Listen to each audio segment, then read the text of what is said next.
All right. Good afternoon, everyone. Welcome to our HTO in Action events. I'm just going to give it a couple minutes to let people get settled. So if you are wanting to grab a quick cup of tea or blankets, we'll get started in a minute.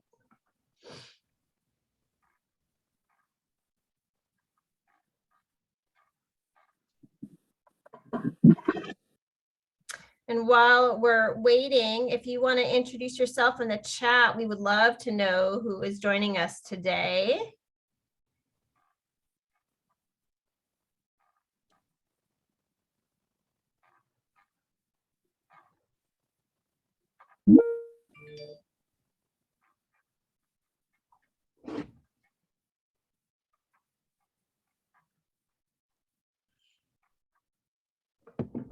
All right, let's get started. Heather, if you can monitor the waiting room and let people in, that would be great. All right, great to meet you and see you all. My name is Christy Hudson. I use she, her pronouns, and I work with OHA's Public Health Division, helping to lead implementation efforts of Healthier Together Oregon, our state health improvement plan. We are excited to welcome you to our 4th HTO in Action event. We're going to be digging into the implementation area of healthy families today. Before we begin, just a few housekeeping items. Please keep your lines muted for the duration of the event. We'd love to see faces, so cameras on is appreciated if you are feeling up to it. Please introduce yourself in the chat, your name and your pronouns and what brought you to today's event. We love learning where people are coming from. And we love an active chat. So please, in that chat, share information, your thoughts, reactions, questions, resources, make a friend. We'd like to see an active chat. We are recording this meeting for sharing with others, with the exception of breakouts that we'll be having later in our time together. And we will be sharing slides and a link to the recording in the following days.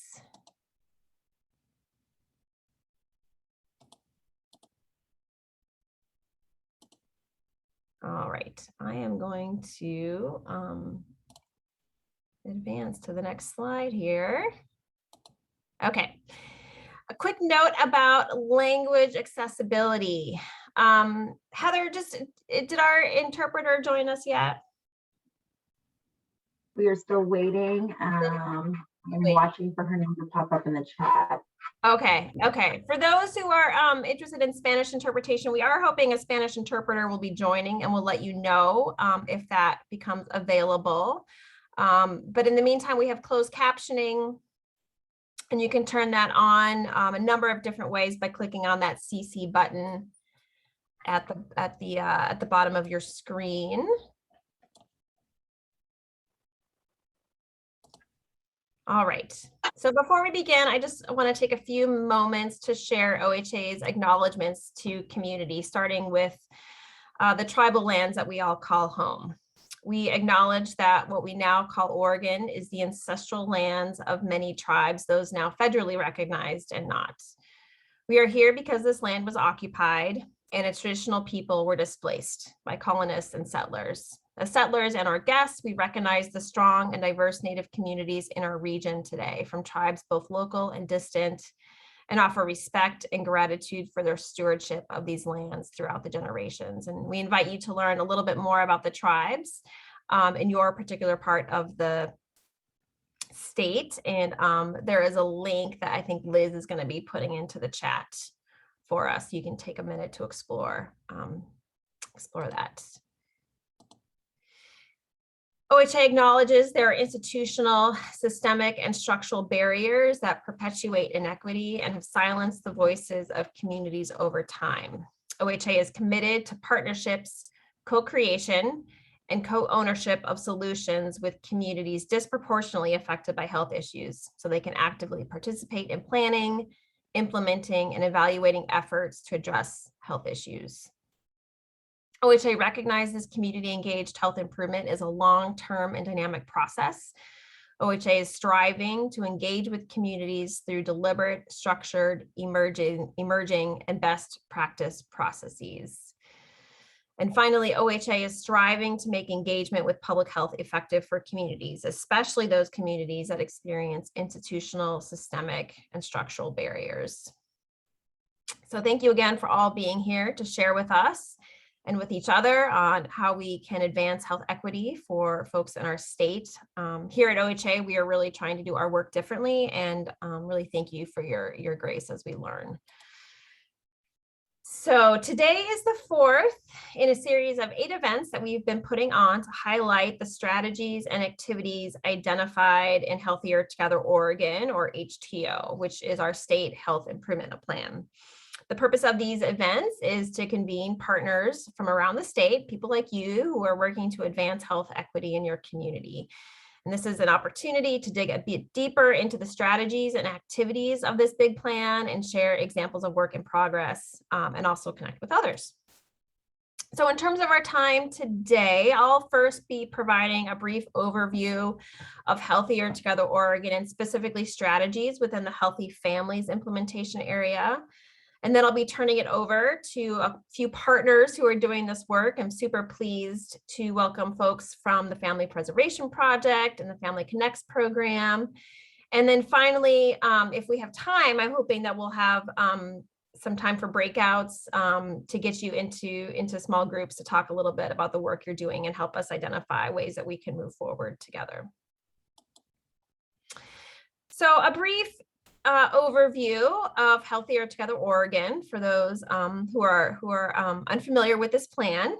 This is our state health improvement plan. It is a 5-year plan to advance health in our state, and primarily, specifically to advance health equity for priority populations. There are 5 priorities that I have identified in this plan that we'll be working on over the years to come. Those are institutional bias, adversity, trauma, and toxic stress, behavioral health, access to equitable preventative health care, and the 5th is economic drivers of health, and that encompasses things from housing to transportation to living wage jobs. All of those priorities are really interrelated.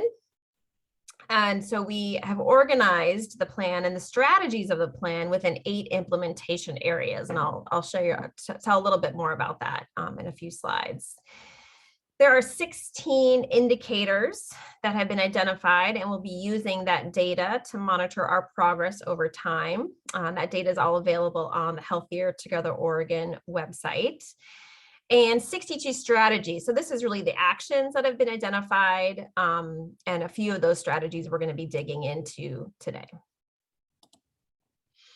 As I said, the overall goal of this plan is really to advance health equity for 6 priority populations. And these populations were identified in the state health assessment, as well as by the partnership, which is our community-based steering committee for this work. They are the decision makers and the deciders of this plan.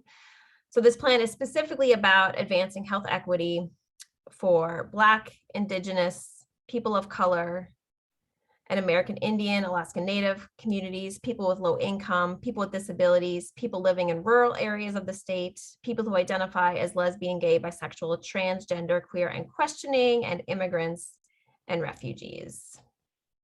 Do I need to switch my, is that better? This is Heather.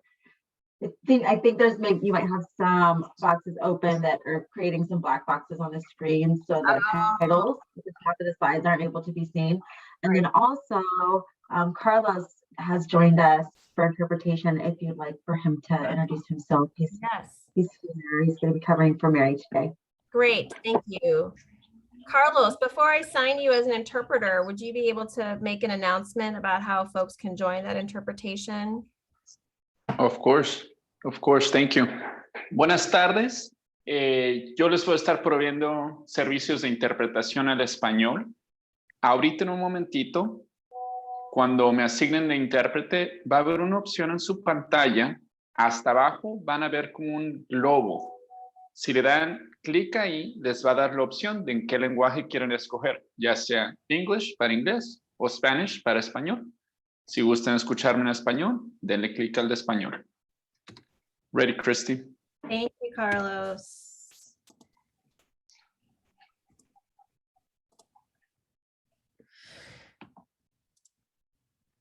Okay. Are we ready to continue?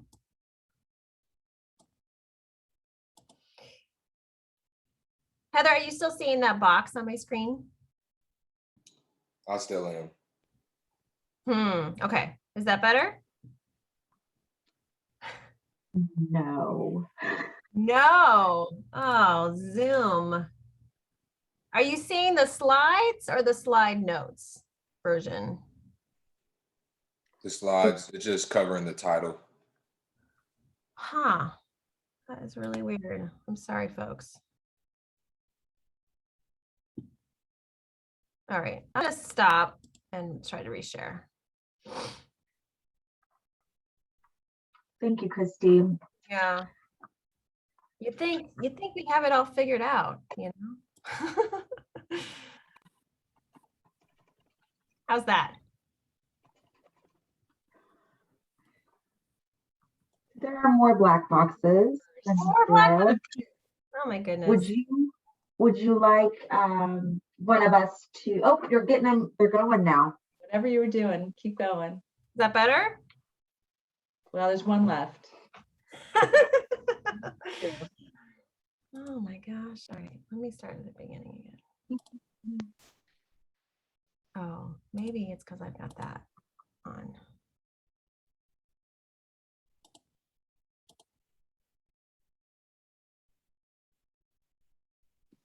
Better? Perfect. That's good. Okay. Yeah. Thanks, everybody. All right. Okay, so there are 8 implementation areas. There's a lot in this plan.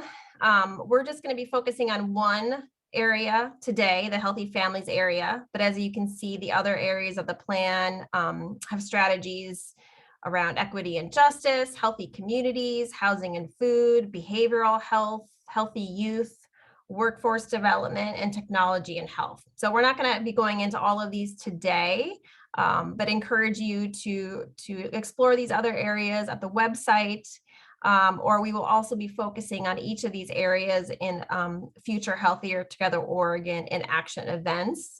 Those are all recorded. We've had 3 already. So encourage you and invite you to check that out if you want to learn more about other areas of the plan. But digging into healthy families. So there's really 3 categories of strategies, 3 buckets of strategies for this implementation area. There are strategies around early childhood and caregiving supports, strategies around building and enhancing family resilience, and finally strategies around access to preventative services. So just to give you a brief overview and taste of the strategies and some of these example activities. So within early childhood and caregiving across the lifespan, the first strategy is to ensure access to and resources for affordable, high quality, culturally and linguistically responsive childcare and caregiving. There's a lot of work that needs to happen here and we've seen this particular area of work really be exacerbated by COVID. This strategy includes everything from increasing funding for childcare assistance, for promotion of employment-related daycare and other childcare supports, investing in universal access to pre-K care, supporting the use of relief nurseries, and expanding compensation for all types of caregivers across the lifespan. So there's a lot here. The second strategy related to childcare and caregiving is to expand evidence-based and culturally and linguistically responsive early childhood home visiting programs. So this speaks to the work of Family Connects and other home visiting programs. You'll hear a little bit more about that today. Building a support base for the Oregon Infant Toddler Mental Health Association and ensuring that home visiting services are culturally and linguistically appropriate through use of traditional health workers and other workforce. And here are just a few of our favorite strategies and resources if you want to learn more about this work. I think Liz, you have links to drop this information into the chat. And we also invite you to share resources from your community. So if there are other things that you want to highlight and uplift for folks attending today, please drop those into the chat. The next bucket of strategies is around enhancing and building family resilience. So the first strategy here, to build family resiliency through trainings and other interventions. While there is a lot that would fall into this strategy, just a few examples here are things like parent education programs and supporting the Oregon Parenting Education Collaborative, and ensuring that we're using a broad definition of family when we talk about family resilience, because as we know, families come in all sorts of shapes and sizes. And you're going to hear a little bit more about this work from the Family Preservation Project later in the hour. The second strategy here is using healthcare payment reforms to support the social needs of patients. So this is really speaking to the investments that CCOs and nonprofit hospitals and other healthcare partners can make and are making to support the social needs of people across our state. So examples here are around creating incentives and encouraging flexibility for these investments, and using regulatory levers such as health insurance and health system regulation. So there's a lot of work that's been happening here. Again, particularly in COVID, we've seen a lot of increase in the amount that our healthcare partners are investing. And here are some links if you want to learn more about those benefits and about other family resiliency types of programs. And finally, the third bucket of strategies in the Healthy Families implementation area is around access to equitable preventative services. So the first one here is expanding the reach of preventative services through evidence-based and promising practices. This is a big, broad strategy, so there's a lot that could be included in here. Example activities are things like promoting access to naloxone, really using pharmacy partnerships and delivering preventative services, expanding syringe exchange, promoting long-acting reversible contraception like IUDs, increasing utilization of the National Diabetes Prevention Program and other self-management programs, and expanding community-based access to vaccination, which we've seen a lot of really awesome examples in recent months for COVID vaccination.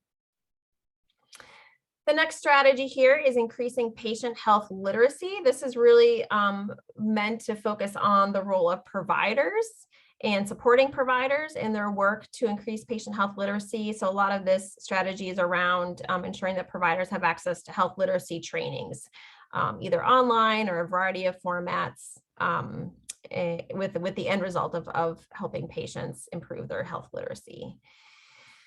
The next strategy, really specific, around supporting Medicare enrollment for older adults through expansion of the Senior Health Insurance Benefits Assistance Program, or the SHIBA program. So this would include things like expanding the Medicare Patrol, which is a group of volunteers who educate older adults about Medicare fraud and abuse, providing specialized assistance for people who are leaving carceral settings or other institutional settings, promoting Medicare and Medicare Advantage, and of course, addressing transportation barriers for older adults in their access to this service. Increasing access to pre and postnatal care for low income and undocumented people. So this would include things like expanding awareness about the availability of prenatal care that's available through Cowan Plus and forthcoming Cover All People, expanding models such as the Oregon Perinatal Care Continuum, and improving access to doulas, especially doulas of color, which I'm hoping we'll hear a little bit more today from the Black Parent Initiative. And finally, the last strategy is around improving access to sexual and reproductive health services. So again, this includes a lot, everything from expanding funding models for expedited partner therapy, destigmatizing the need for sexual and reproductive health services, encouraging pharmacists to prescribe and dispense contraception as well as PrEP, and ensuring partner services for HIV and sexually transmitted infections. And finally, here are some of our favorite resources related to preventative services. Again, there's a lot that we could highlight here and invite you all to share examples or resources that are happening in your area of the state. Okay. And with that, I'm going to stop talking, and I am going to turn it over to some special guests who have come on to talk about their work as an example of HTO in action. And with that, we're going to start with the Family Preservation Project. The Family Preservation Project promotes individual and system level change to reduce the collateral consequences of parental incarceration on children, families, and the community.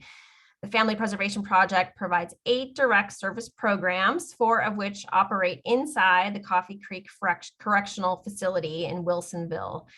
I'm now going to turn it over to Jessica Katz and Marco Brewer. Jessica founded the Family Preservation Project at the Coffee Creek Correctional Facility in 2003. And Marco was instrumental in making Oregon the first state to legislatively adopt a Bill of Rights for children of incarcerated parents back in 2017. And Jessica and Marco, the floor is yours. And if you want to provide a quick introduction, I will pull up the video. Yeah. Thanks so much, Christy, for the introduction. Thanks for inviting us to participate in this really important work that you're all engaged in. I'm happy to be here. My name is Jessica Katz, as Christy mentioned. I use she, her pronouns, and I'm the founding director of the Family Preservation Project, which is now a program of the YWCA of Greater Portland. And the Family Preservation Project works to strengthen and maintain bonds between incarcerated mothers, their children, extended families, and communities. The program offers services along the vast continuum of barriers faced by impacted families through 3 main programs at Coffee Creek Correctional Facility, which is the only women's prison in Oregon. We have an intensive family reunification program, a family resource center, and a monthly speaker series. We look to remove structural, systemic, and financial barriers so that children are connected and well supported during their mother's absence, that the families providing care for the children are well resourced and supported to do the job that they have selflessly accepted, and that mothers are well resourced and supported in addressing the harms that they've caused and also the harms that they've suffered, and to continue parenting from behind the walls. When I started this work almost 2 decades ago, I learned of a staggering statistic.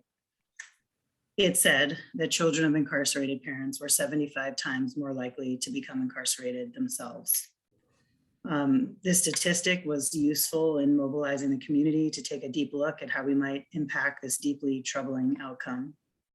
And many years later, thankfully, it came to light that this statistic was not rooted in any science. Further, while painting this bleak picture may have been instrumental in generating resources to address this issue, we wondered what it felt like in the bones of the young people, excuse me, who we worked with to live in the shadow of this destiny. So over the years, our belief that statistics are what is true when we do nothing has really come into focus and has deepened. The young people who I have had the privilege with walking alongside for the past 2 decades are some of the greatest I've ever met. They'll be the first to extend a hand to someone when they're down. They'll be the first to share food if someone's hungry. They demonstrate an enormous capacity for empathy and kindness.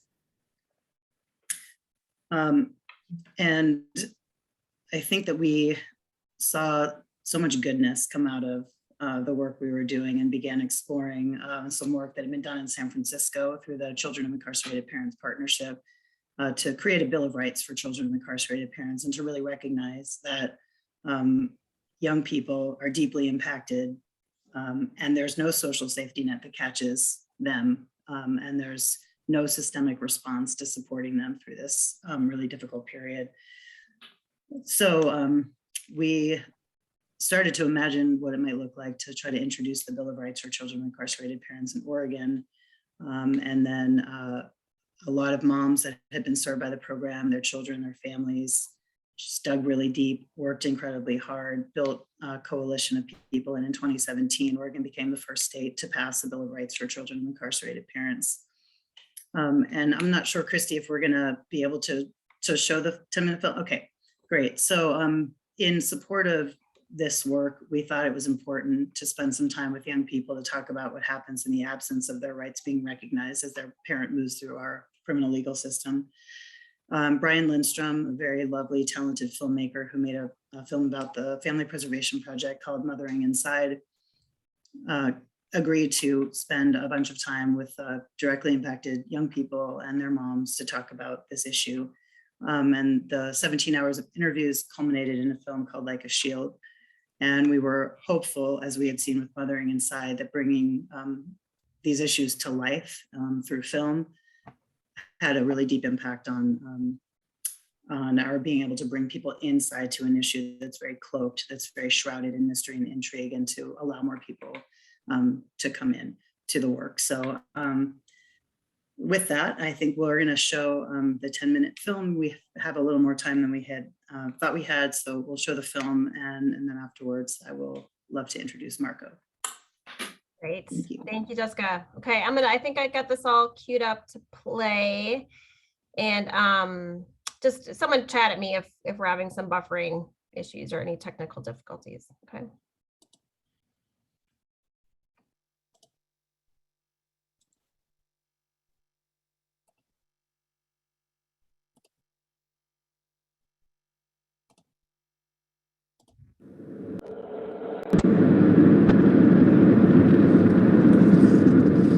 It was very frustrating that I didn't get to see my mom. To you, they're basically the most important family member. They're the one that made you live. They're the ones that you always will love. They're the ones that you will always want to see.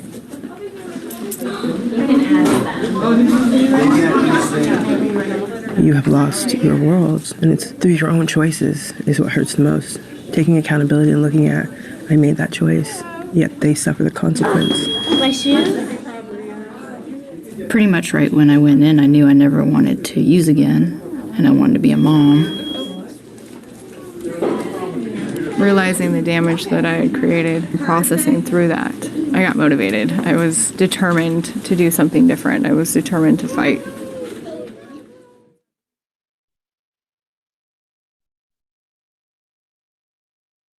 Need to be taken into consideration. To develop. I'm now joined by a number of people wearing pink T-shirts up in the gallery. Many of the women formerly in Coffee Creek and their children who have been so active and stalwart in bringing this bill before us. Verdict. DeBoer. Aye. 29 items. The value to 4 more papers. Councilman George Kirk passed. Mark your bill. Recognize Senator Kathleen Taylor.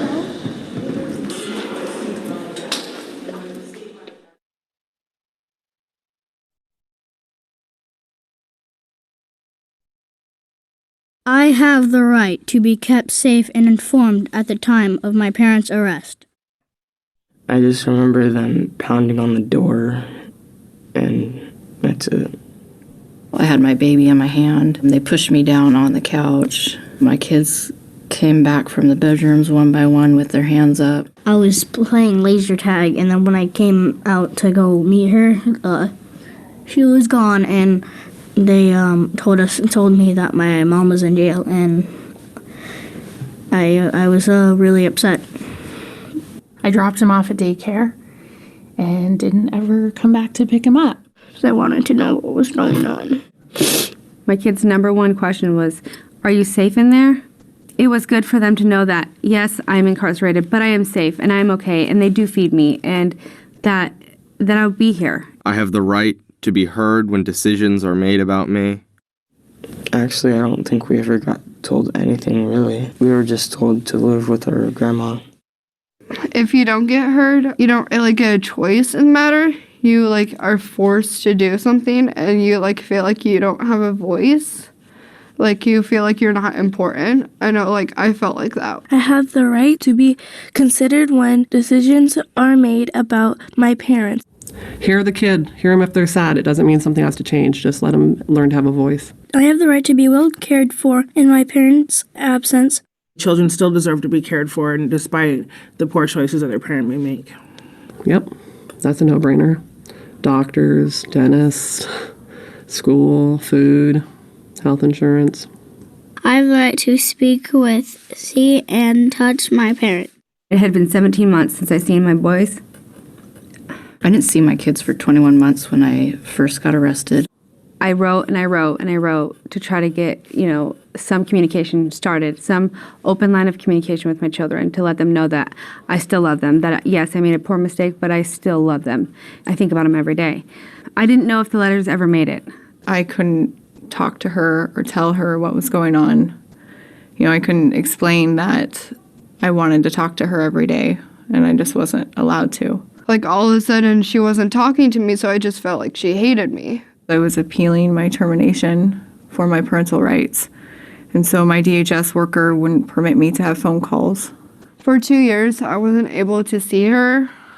It was so long. Like, I forgot how, she sounded, how she talked, how she looked and everything. I was like, who's my mom? She actually went to prison when I was about 2 years old. It felt like a piece of me was gone. The hardest part of my dad being in prison was not getting to see him at all.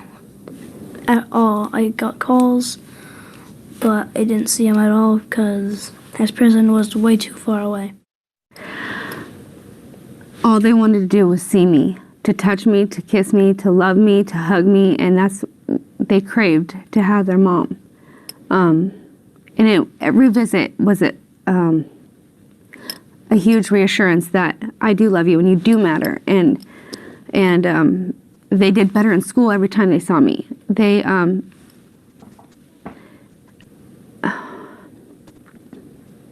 Kids need their parents. Because hugging and holding hands or something, it gives you more joy in your heart, and makes you feel happy about yourself and who's with you and around you. It makes you feel safe, makes you feel like she's just right there with you and you'll never get hurt, like you're untouched. Like a shield. I have the right to support as I face my parents' incarceration. The support looks like consistent care from adults, reassurance that it's not their fault, that they are still loved, that life is still okay. They go through it every day of that incarceration with me because they're missing the most vital, important part of growing up, and that's having mom and dad around. Whoever is involved in that child's life, being supportive and encouraging. I have the right not to be judged, blamed, or labeled. I feel different because my friends would ask me, "Where's your mom?" And I would just say they're somewhere in Portland with my other friends, my friends' moms, because I just didn't want to tell them. I was in 6th grade, so at the time I felt like it was maybe my fault or something, like her going to jail reflecting on me. I've been in and out of foster care and been all over the place since she hasn't been in my life. Just hurt, pain. Just a lot. I don't know. Something I'm still trying to figure out. The main important thing was I didn't want her to live in shame. I didn't want her to be embarrassed for the decisions that I made. I mean, it's bad enough what I did, but for it to continue on and create this ripple, I wanted to get rid of that as much as possible. I have the right to a lifelong relationship with my parent. I feel like these should all be rules and everybody should have those rights. I feel like it's very important. Children do have a right to a relationship with their parents. If there's any possibility of them maintaining that relationship, and if there already is a relationship, it's the duty of those that are caring for the child to make sure that they get to maintain that. Everyone has to do their time, take accountability, but at the same time, let's not punish the child more too. It's all about the next generation and these kids. 1 hour visitation once a week is not enough for a connection. And it's so imperative for the person who's incarcerated for keeping hope. It's so important for the child to know that their parent is safe. It's so important for the child to know that their parent is still thinking about them and loves them.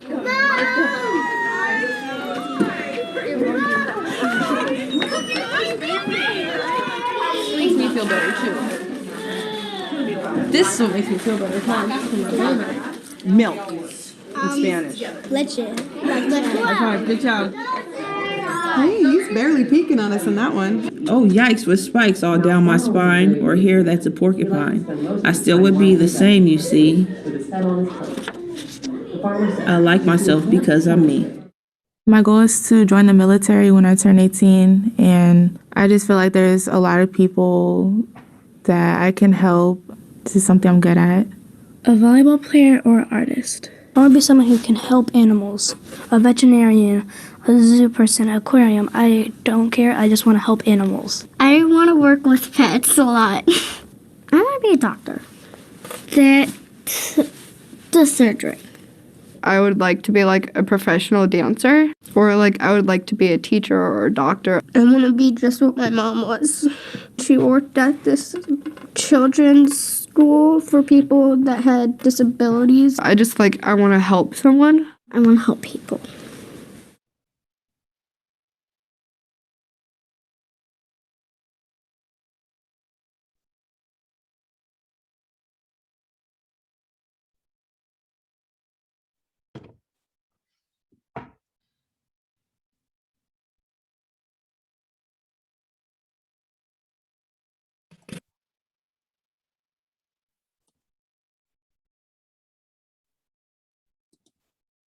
Hey, thank you so much, Christy, for running that. And I would love to move now to introduce my colleague, Marco Brewer. Marco is a student athlete at Oregon State University, earned a full ride scholarship to play for the Beavers. In addition to his athletic accomplishments, Marco's currently on OSU's honor roll majoring in business. Marco is a committed son, grandson, brother, and nephew. Marco's not let hardships or setbacks define who he is. He has come out the other side of adversity with a strong determination to be a part of the solution. Drawing on the wisdom of his own lived experience, Marco was instrumental in making Oregon the first state to create a Bill of Rights for children of incarcerated parents in Oregon in 2017. Marco is currently building capacity and cultivating leadership to develop a Children of Incarcerated Parents Youth Advisory Committee with a Family Preservation Project. Marco is committed to ensuring that the voices and experiences of young people who've been directly impacted by parental incarceration are at the center of these conversations. He is committed to seeing that the rights articulated in the film become realities for impacted children in Oregon, and that their road is made easier by those who have come before them. So it's my honor to introduce Marco Brewer. Thank you, Ms. Katz. My name is Marco Brewer. I'm 21 years old. I was born in Louisville, Kentucky, and I moved to Oregon when I was really young because my dad was in and out of jail or prison. And while in Oregon in sixth grade, my mom was incarcerated. At the time, it was me and my sister, my mom living together. She was locked up from sixth grade to about my freshman year in high school. And it's kind of crazy that I'm here talking about this today, because there was a day where I probably would have almost told people that she had passed away before I would have admitted that she was locked up because of the embarrassment and stuff. Most of it stemmed from, just being different than like everyone I was around, all my friends, stuff like that. My friends had different privileges than I did and different experiences, dad's coming to the game, or me and my dad did this, me and my mom did this, and none of that was really going on for me.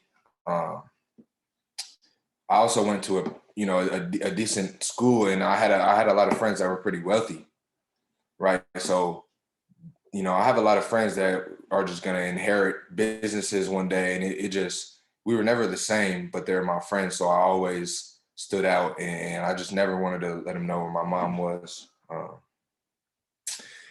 Because of that just built up anger and different things like that.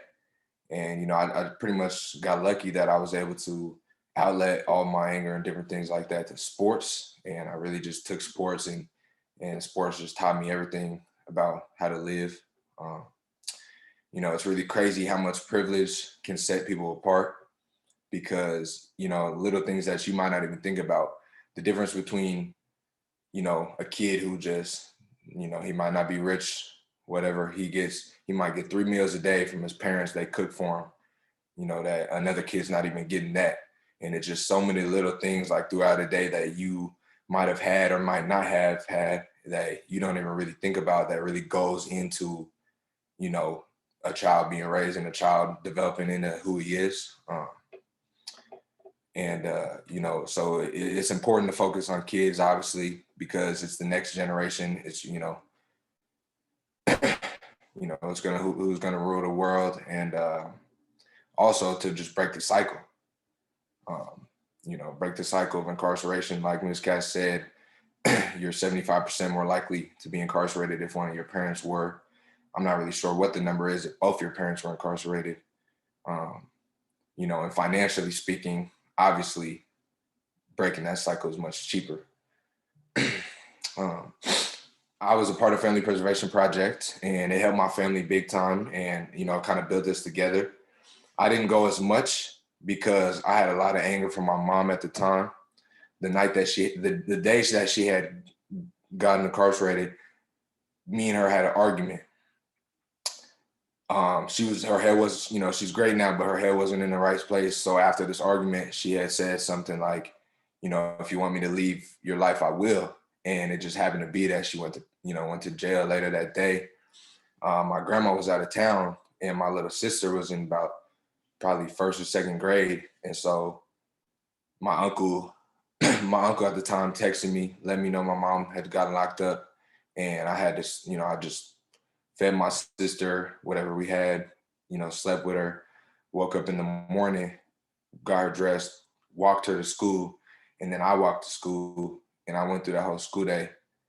And, you know, no one knew nothing. No one asked me anything. It was just what I had to do. For my sister, FPP was big. You know, her and my mom were just back to what they were before, just great relationship.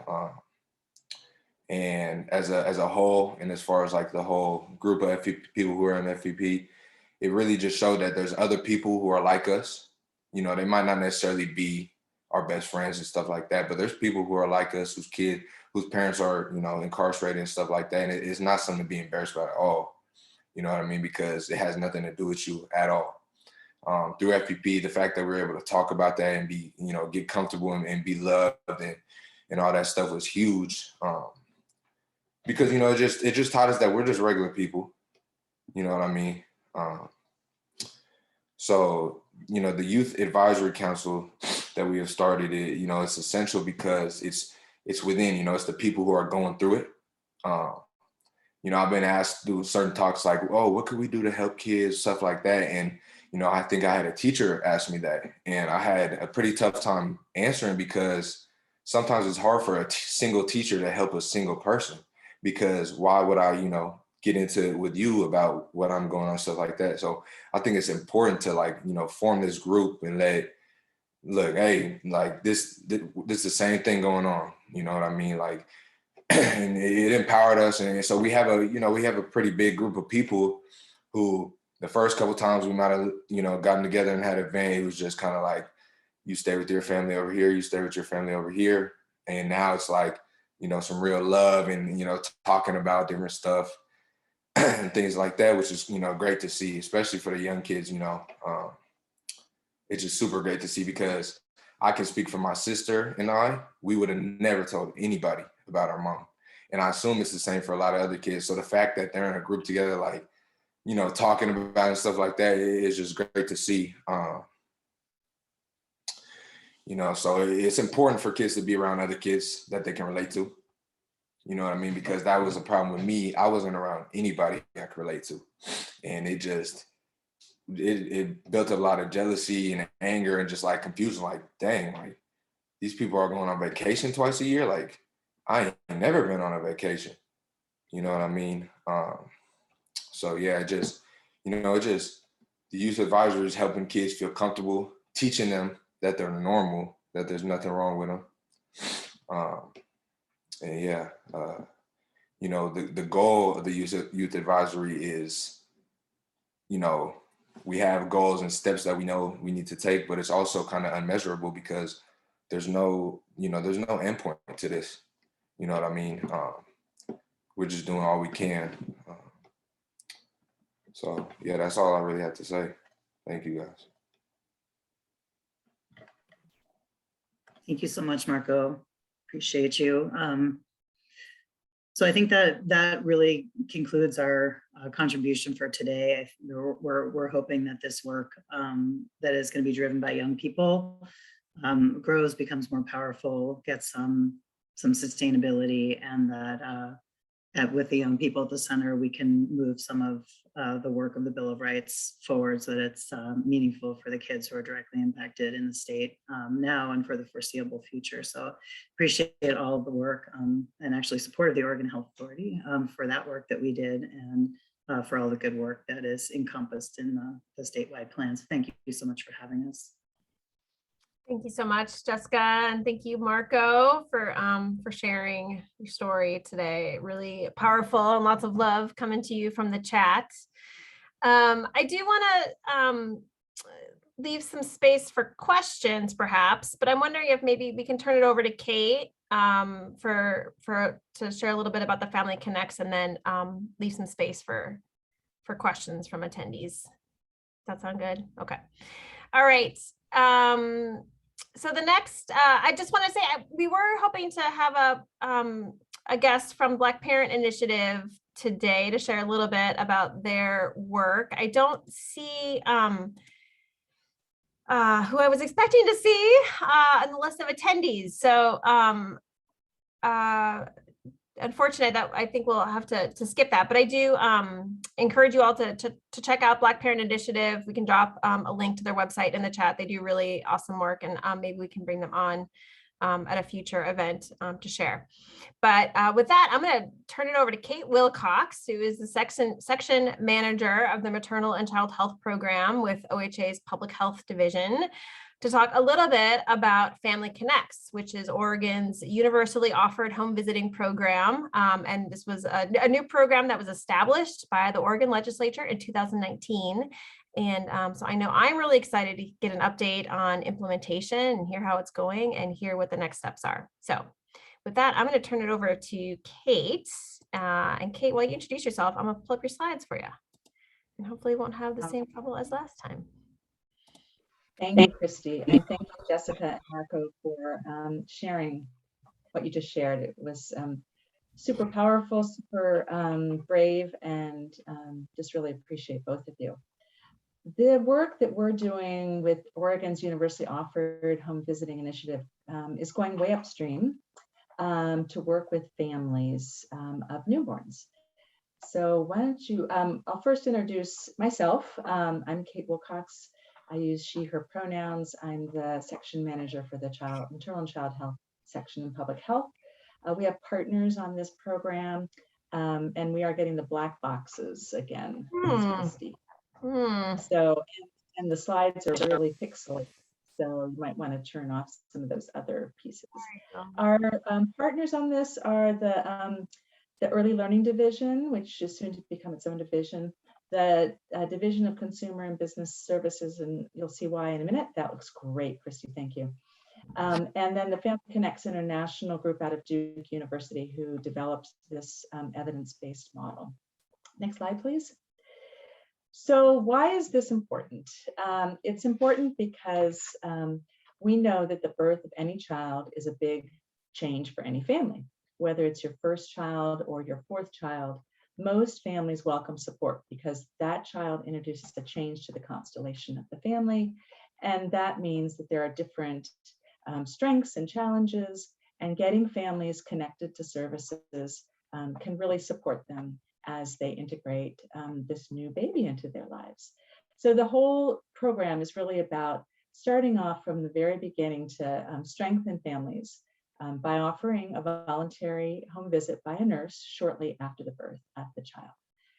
And of course, the ultimate outcome is that we're hoping that we change community supports and then ultimately the health and health outcomes for families and communities. Next slide, please. So the goals of the universally offered home visiting, and I want to share that this is the language is very intentional. This program will be offered to everyone eventually when it's fully rolled out.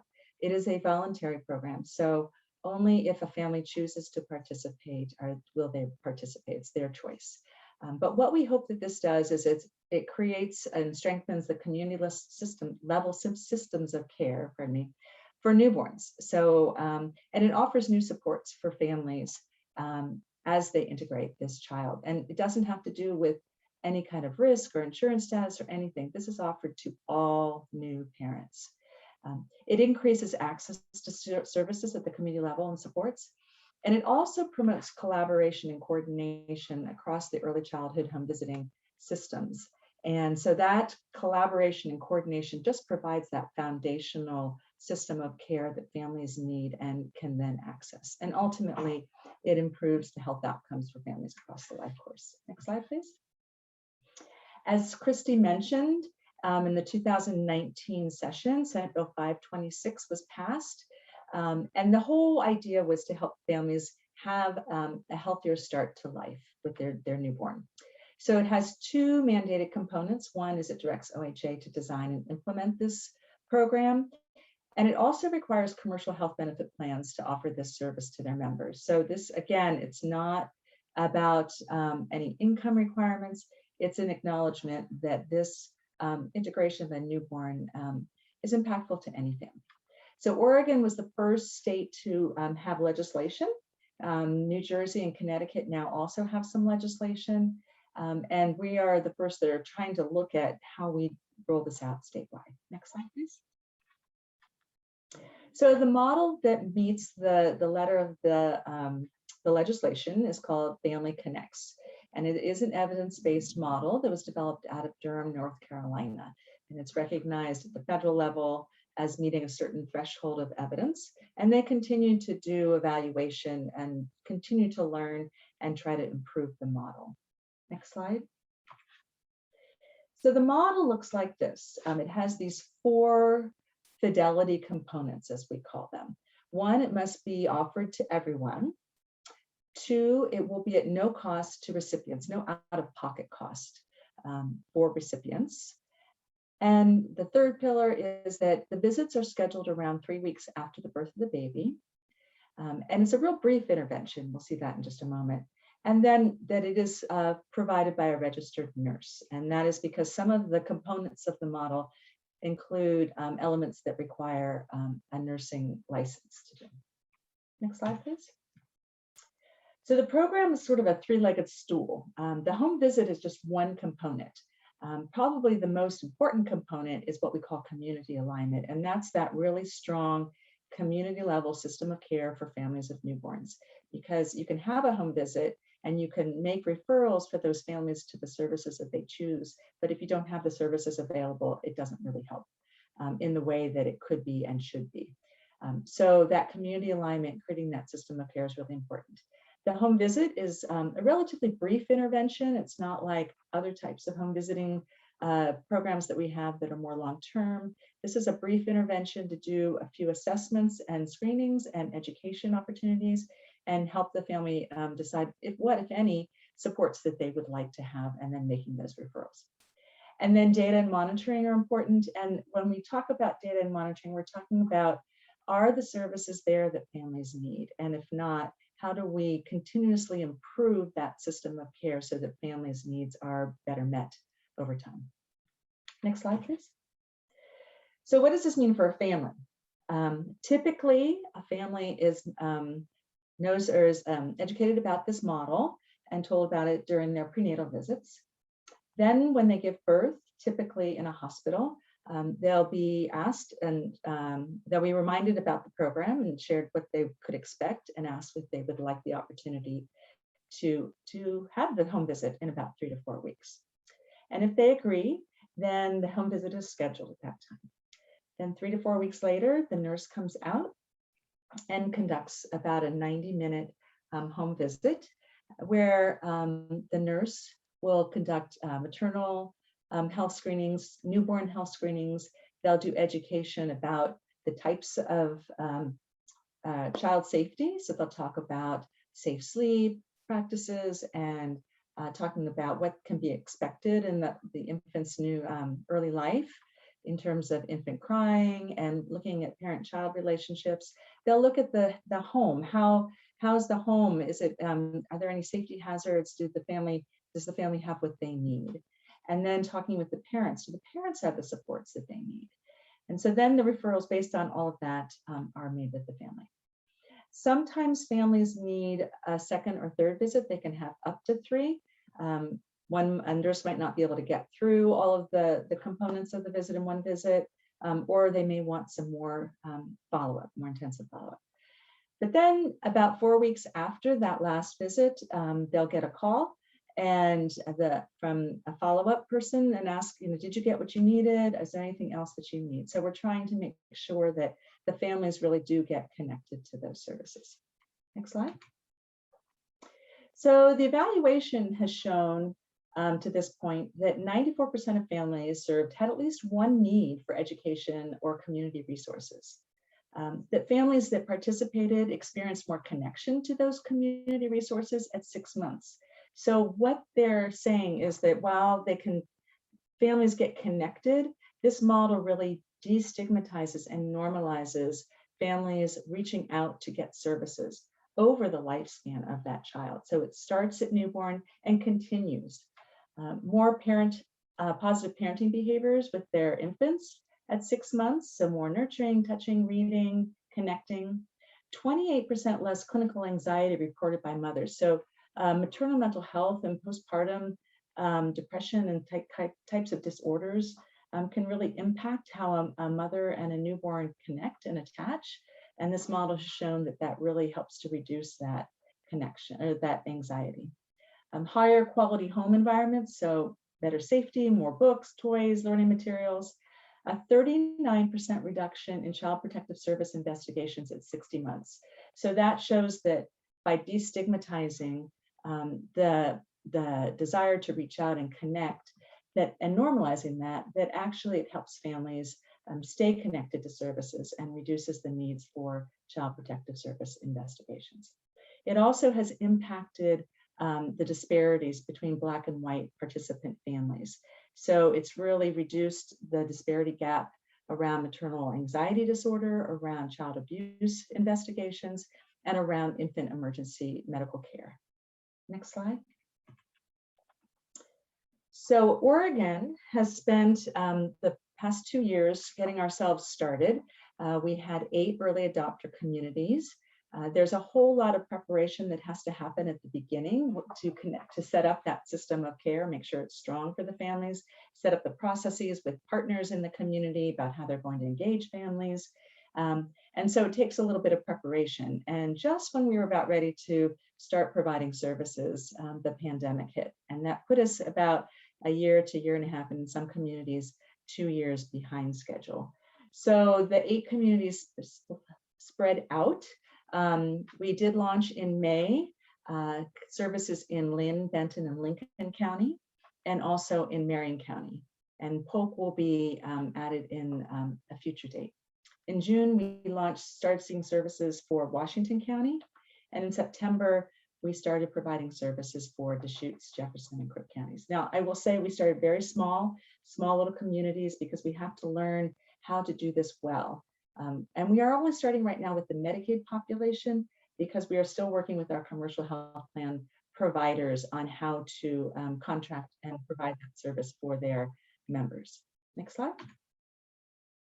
So to date, well, as of the 1st of November, 139 families have received that completed that first big visit with all of the assessments. That's called an integrated home visit.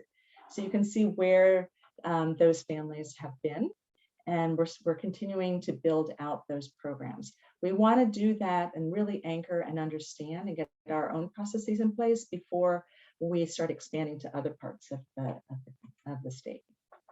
Next slide, please. So originally we were on a 3-biennium, 6-year plan, but because of COVID, we've had to take phase 1 and pretty much double it. And we're trying to be as flexible as we can, because it is really important right now in these early stages to go slow to get the processes right, to be able to go faster later on. So we are in that second green arrow at the moment. Next slide, please. We were fortunate this year that we received some additional funding from the legislature to continue building out the program. And we will be using that to hire some new state level staff. We have to have the state level infrastructure to be able to implement this statewide. It also includes payment for the service providers, some contracts. So we are contracting with the model developers and some other folks around that. And then much of it is for the local level and initiative implementation to help get that started. Next slide, please. This is the team so far that has been working on it. It's a small and mighty team. We also have a website that we encourage you to go and take a look at. There's some really great information there as we continue to roll this out. And with that, the next slide, I am ready for questions.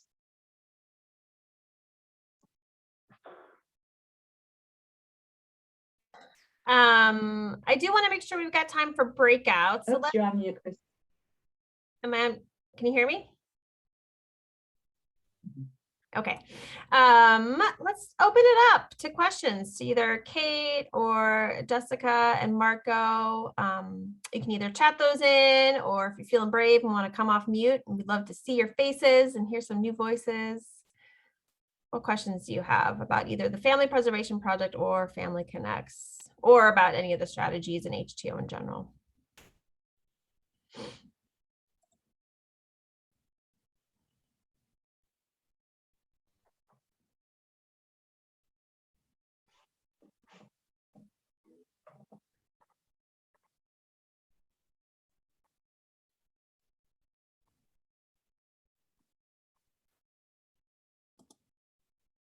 People are being shy. Well, Kate, I have a question for you.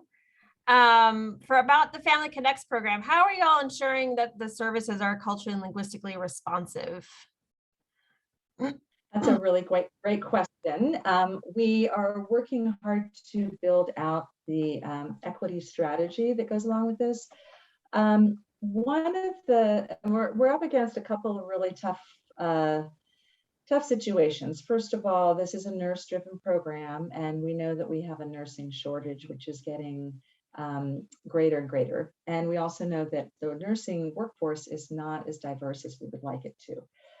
We do have some opportunities, though, in that this model requires a nurse to have a 2-year registered nurse degree.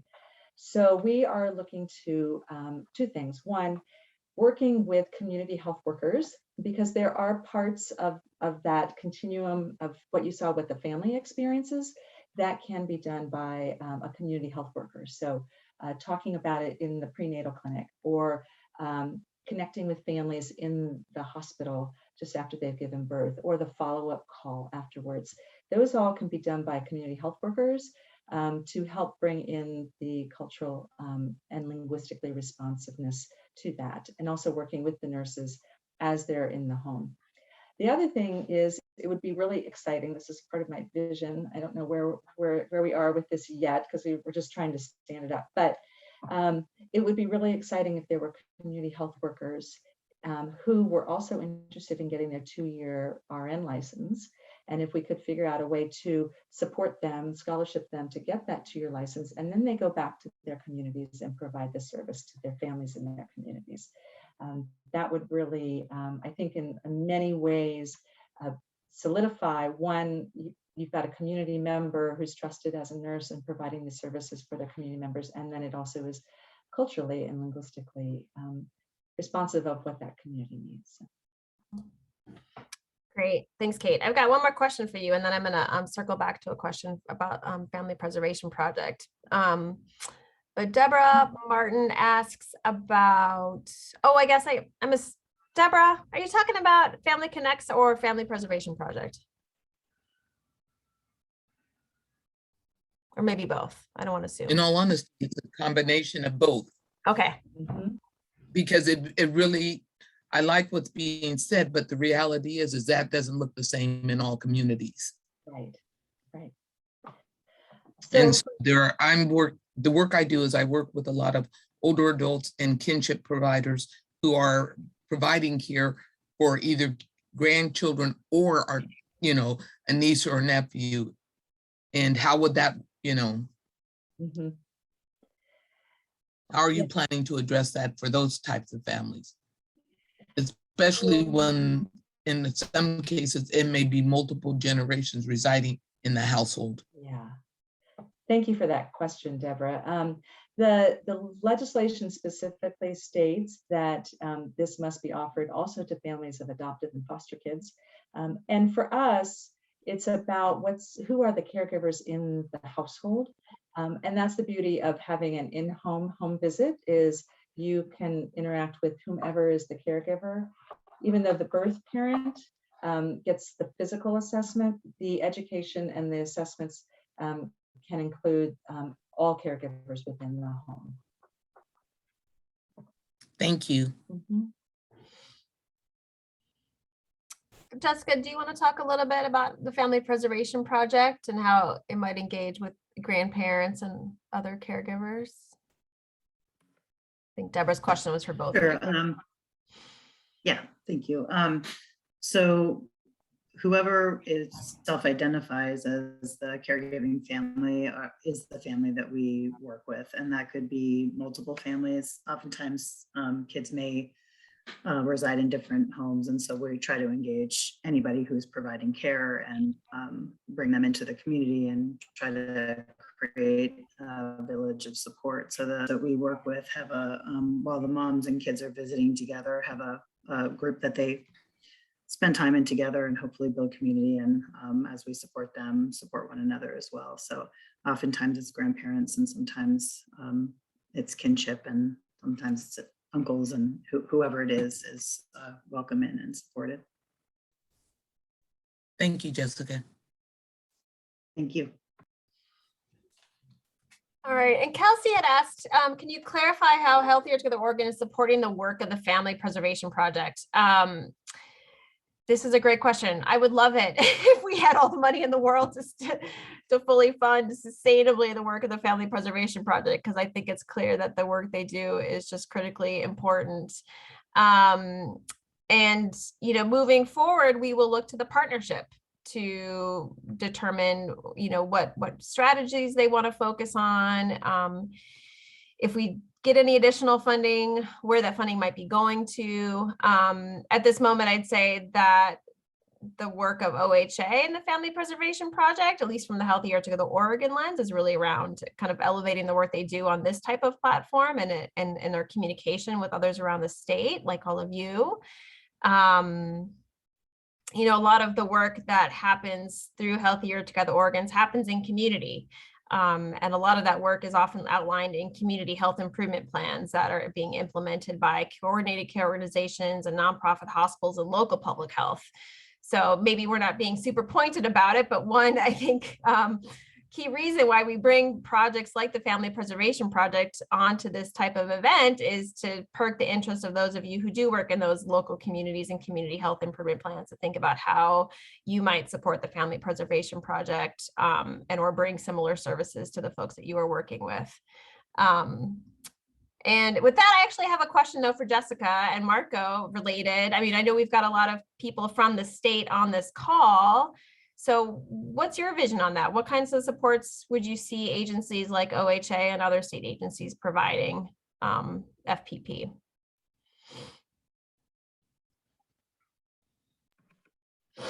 You want to take that, Marco? Yeah.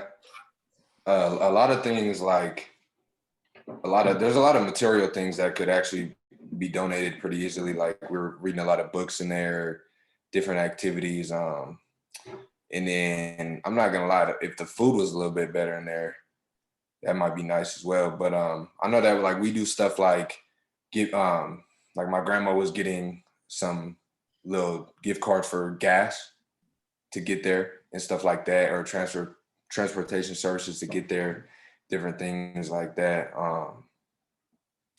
But yeah, I mean, that's all I can really think of. Yeah, so OHA, I think maybe I had mentioned that OHA had provided support, and OHA through Trauma-Informed Oregon have supported our retreat. So we spent 3 days on the Oregon coast, sort of dreaming big about what it would look like to build some capacity for youth advisory work, specifically around implementing the Bill of Rights. And it was an incredible starting point. It was a really beautiful 3 days, a lot of incredible synergy happened. And I think that, planted seeds for what's to come. And hopefully what's to come is to find some sustainable way to support a youth advisory council, to do some training, to go and speak to folks in schools and in healthcare settings that they would have felt better supported had there been some sort of continuum of care. So I think that's the vision for moving forward, is that the young people can advise state agencies and others around how they can show up and support. And then more internally, I hope that we're building some capacity for sort of a peer-to-peer mentoring program. So, with Marco's, this is in the rearview mirror for him now, by like 6-7 years, all the young people that came to the retreat, this is in the rearview mirror for them too. They've kind of done a lot of healing work and they've come out the other side. And now there's a real energy and willingness to make that road easier for other kids. So I think we are, we question this idea of, this 75 times more likely in this intergenerational sort of plague that happens, within families, and say, like, with intervention, that doesn't happen. And also what really happens is there's like intergenerational suffering that doesn't necessarily have to continue, because there's a lot of capacity among people that have already walked these very hard roads to, smooth them over for other folks that are going to follow in their footsteps, and to lend support. And they know, the young people know how to show up for other young people who are currently going through the crisis, because they've been there. So that's what we're hoping to build. And I think we'll be looking for support around that part of our work.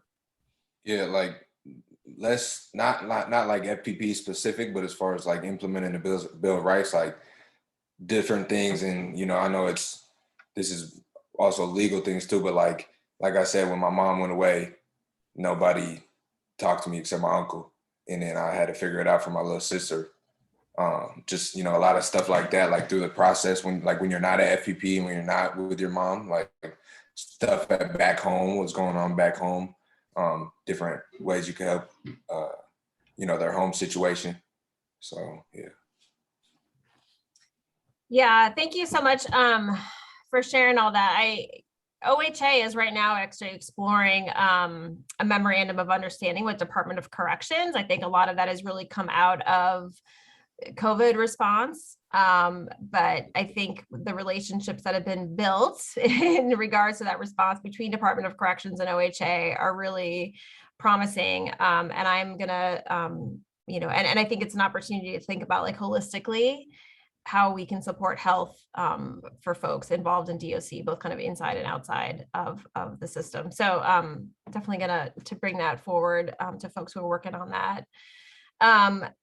If it's okay, well, let's see here. I would really like to segue a little bit, because I think these types of like seeds and ideas are the types of things that I was hoping we could kind of document on a Jamboard.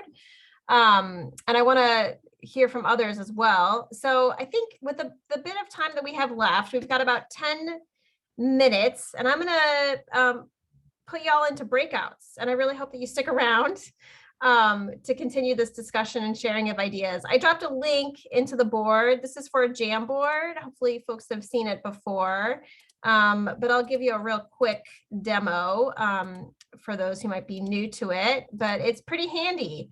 So we've got a couple questions here for you. One is, share examples of how your community is advancing these strategies in your community, either the strategies that we've talked about and heard about today or others that were shared earlier. What do you see is happening or not happening? And then the second question is around, the partnership, and what kind of advice would you give them as the decision makers around this plan? Are there opportunities for the future that you'd like them to see? So I'm gonna break you into some breakout rooms here. I'll give you like 10 minutes. Does that sound good? And then we'll come back together. Sign automatically. Okay. All right. So you got the link. Discuss, share your ideas, and I look forward to what you all contribute. Oh, and I need to change the settings. I am sorry about that. Well, I'll get you in the rooms and then I'll drop you a new link once you get in there. Okay, go to it.